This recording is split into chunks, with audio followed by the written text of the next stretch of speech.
Video শেয়ারের জন্য 100 টাকা আইডিয়া দিচ্ছে আমার ফ্রিতে পাবো না।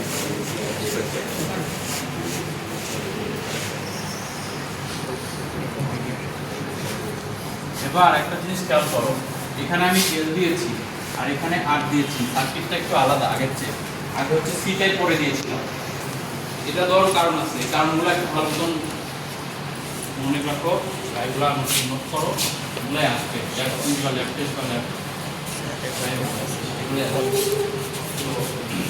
এখানে দেখো আমার টার্গেট হচ্ছে যে আমি জিএস এরকমভাবে দিব আগের মতোই। এটা জিএস, এটা 0, এটা 10 ভোল্ট। আমার আসলে দেখতে হবে আইএল। এবার ভিএল দেখে লাভ নাই, ভিএলটা ওই ক্যাপাসিটরের মতো বিহার দিবে না। এবার আইএল দেখতে হবে, এটার একটা কারেন্টটা দেখতে হবে। তো আমি এটাই তো আমার আইএল, তাই না? সার্কিটে তো একটাই কারেন্ট আইএল। আইএল দেখার জন্য এর একটা অসিলোস্কোপ লাগাতে লাভ নেই। এই ইন্ডাক্টরের কারেন্ট রিলেশনশিপ কি? কারেন্ট ভোল্টেজ রিলেশনশিপ ভিএল সমান L D I by DC. তার মানে কারেন্ট বের করতে হলে ভোল্টেজকে ইন্টিগ্রেশন করা লাগবে। একই কথা, এই যেখানে ডিফারেন্সিয়েট করতে হবে তো ওখানে ইন্টিগ্রেশন করতে হবে, ওইগুলো তো অসিলোস্কোপ দিয়ে করা যাচ্ছে না। তাহলে কারেন্ট দেখতে হলে উপায় কি? আর এর একটা ভোল্টেজ নিয়ে মাল্টিপ্লাই, রেজিস্ট্যান্স দিয়ে মাল্টিপ্লাই করে। একই কথা, স্কেলিং নিয়ে আমরা মাথা ঘামাবো না, ভ্যালু যা আছে আমরা ওই স্টেপটা দেখতে পাবো না একই। সো এই জন্য আমি আরটা এখানে লাগাইছি, ভিএসটা দেখবো, ভিআর দেখবো, দ্যাট মিন্স ভোল্টেজ দেখবো, কারেন্ট দেখবো। বুঝছো কেন আর এখানে লাগাইছি? যদি এর এখানে লাগাইতাম তাহলে তো আর এর একটা ভোল্টেজ দেখা যাইতো না। আমি প্রথমে একটা দেখাইছিলাম যে এটা আর এটা একই সাথে দেখা যাচ্ছে না অসিলোস্কোপে। এটা দেখা যাবে কিন্তু এটা দেখা যাচ্ছিল না। দেখা হয়তো যাবে কিন্তু উল্টা পোলারিটিতে দেখা যাবে। ঠিক আছে? সো আমার কাজ হচ্ছে এখানে চ্যানেল 1 আর এখানে চ্যানেল 2, এটা তো ভিআর। ওইটাই অ্যাকচুয়ালি আইএল। ওটা যদি আমি দেখি শুরুতে কারেন্ট কত? 0, সার্কিট নাই। এই কারেন্টটাও ধীরে ধীরে বাড়বে। তো বেড়ে বেড়ে একটা টাইমে সে আসলে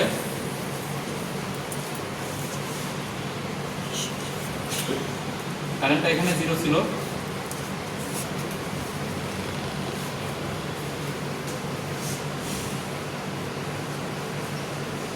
এই টাইমে এটার ম্যাক্সিমাম কারেন্টের ভ্যালু কত বলতে পারো?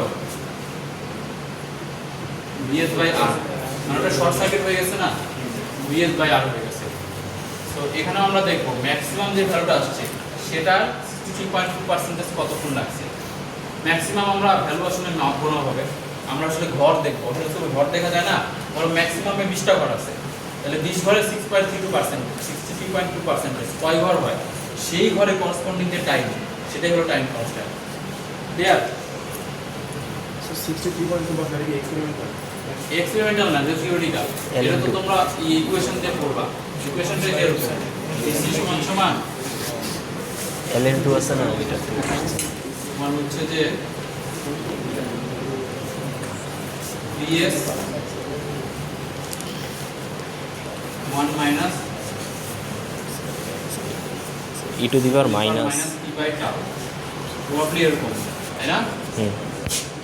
1 মাইনাস তো 1 মাইনাস শুধু e to the power. Charging time, এটা হচ্ছে ডিসচার্জিং টাইম বলছি, ডিসচার্জিং টাইম।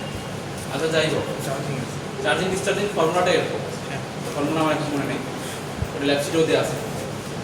এখানে হচ্ছে যে এই যখন টাইমের ভ্যালুটা টি এর ভ্যালুটা টাউ এর সমান হয় তখন আসলে 1/e চলে আসে, ওই ওখান থেকে 63.2% আসে।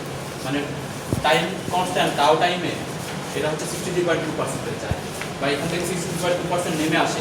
তাহলে এখান থেকে মাপতে হলে 0 থেকে মাপতে হবে 36.8%, উপর থেকে 63.2% নেমে আসতে হবে ডিসচার্জিং এর টাইমে। ঠিক আছে?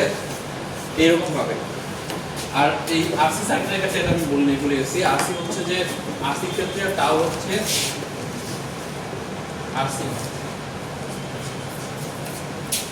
ওইটা হচ্ছে থিওরিটিক্যাল। আমি এক্সপেরিমেন্টাল ওটার সাথে নাও মিলতে পারে, মিলবে না, আমরা দেখবো কত ডেরিভেশন হয়। এইখানে এটার কারেন্টটা বুঝছো, এভাবে কারেন্ট বাড়তে থাকবে, একটা সময় স্যাচুরেশন হয়ে যাবে, মানে 5টাও পরে এটা এইভাবে আসছে। তারপরে এখান থেকে ম্যাক্সিমাম থেকে আবার এইভাবে ডিসচার্জিং হবে, এরকম ভাবে হবে। এই হচ্ছে কারেন্টের ইকুয়েশন, কারেন্টের ওয়েভ ফর্ম। এটা আমরা দেখবো, এখান থেকে টাইম কনস্ট্যান্ট বের করবো, যেখানে আমরা এইভাবে করলাম ওই একইভাবে। আর এখান থেকে আমরা যদি এটা তো আইএল দেখলাম, আর ভিএল দেখতে হলে কি হবে?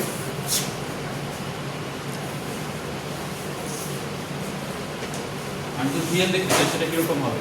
ভিএল মানে কি? ভিএল হচ্ছে ভিএস মাইনাস ভিআর, এই তো কেভিএল অনুসারে। সো এটা তো ভিআর, কারেন্ট মানে ভিআর, তাহলে এটা থেকে এটা বাদ দিলেই হবে। এটা বাদ দাও। তো বাদ দিলে কি হবে? শুরুতে এটা অনেক বড়, এটা ছোট, তার মানে শুরুতে এটা 0, ধীরে ধীরে এটা একদম 10 আছে, কিন্তু এটা ধীরে ধীরে বাড়তেছে। তাহলে কি হবে? ধীরে ধীরে এটা কমবে না?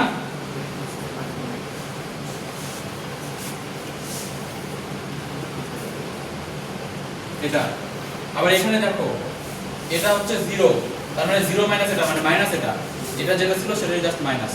এটা যদি মাইনাস করি, এটা পিক থেকে নিচে নামতেছে, এর নিচে থেকে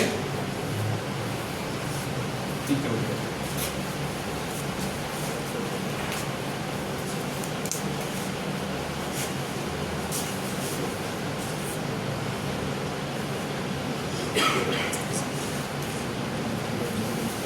এরকম একটা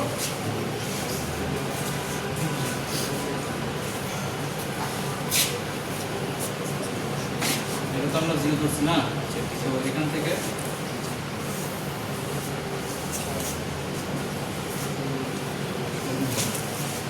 ওকে, এই হচ্ছে মোটামুটি জিনিস। দেখো বুঝছো কিনা ছোট জিনিসটা, অনেক কিছু বলছি, একটু জানলেই হবে। এখন আমি হচ্ছে যে তোমাদের ওই আরসিটা ডেমনস্ট্রেট করে দেখাবো। আর এটার জন্য টাবের মান কত বলো? তো বেল বাই আর এইখানে হচ্ছে আমরা গতদিন একটা ভালো সিলেক্ট করছিলাম, আমি এটাই ইউজ করতে চাচ্ছি।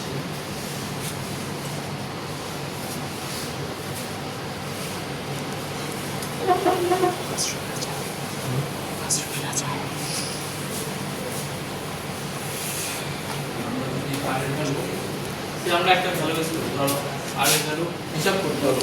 এটার ভ্যালু ধরলাম হচ্ছে 470। ক্যাপাসিটর কত ইউজ করছিলাম? ক্যাপাসিটর কত আছে? 10 মাইক্রো 5 নাম্বার।